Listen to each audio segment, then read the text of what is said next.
Salam alaikum, Monsieur le Président, Messieurs les ministres, honorables députés, chers collègues, maa ngi leen di nuyu.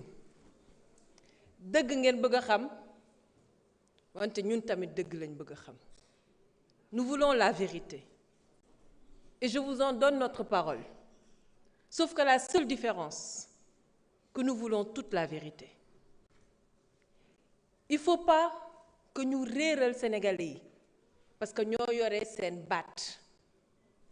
ay divergence am na manque d'incompréhension bu réel bu sincère am na ci lii nga xamante ne ñu ngi ko bëgg a def mais lu ko waral ñàkk a diisoo ñàkk a waxtaan ak ñàkk a expliquer lu leer lu sénégalais yi mën a nangu moo ko waral parce que nit dina nekk ci dëgg nit dina nekk ci dëgg wax li mu bëgg mais leeralu ko nit ñi opposé wu ci te dafa mel ni loolu dinañu dal ci biir assemblée.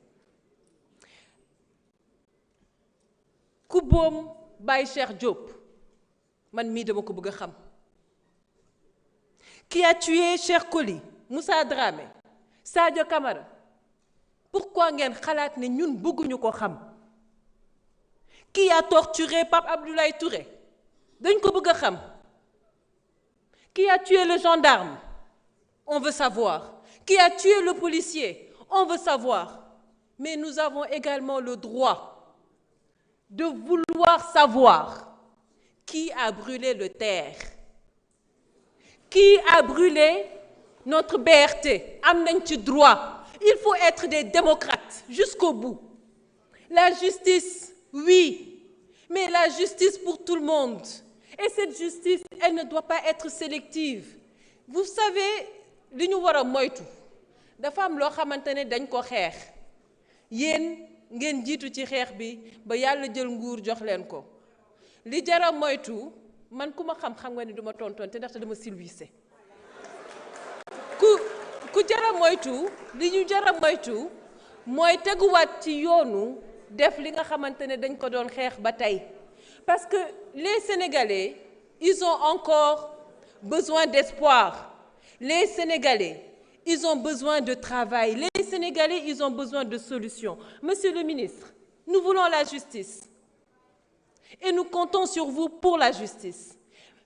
Cette loi d'amnistie, si nous faisions partie de la 14e législature, nous ne l'aurions jamais votée. Et nous sommes contre cette loi d'amnistie.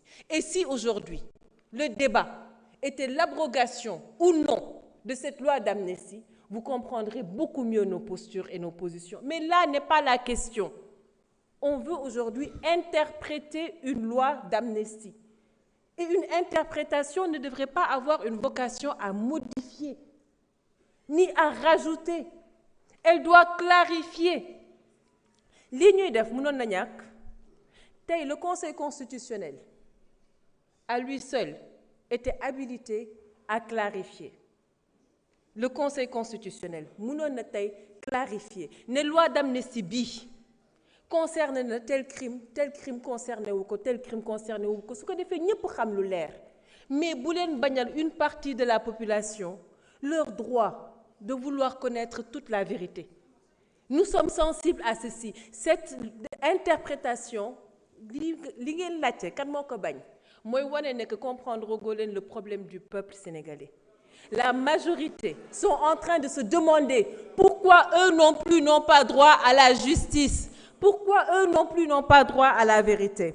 moo tax Sénégalais yi ginnaaw bi ñu bëggee seen dëgg bëgg justice bëgg jàmm bëgg baalante loolu tamit dëgg la. Vous savez, en Afrique du Sud, ils l'ont fait. mu tuddoon vérité et réconciliation. Aujourd'hui, on vous propose de mettre en place une commission vérité et réconciliation te mu am yoon boo xamante ne foofu lay jaar parce que pour que la vérité soit rétablie il faut que les faits soient clairs, ça va de soi.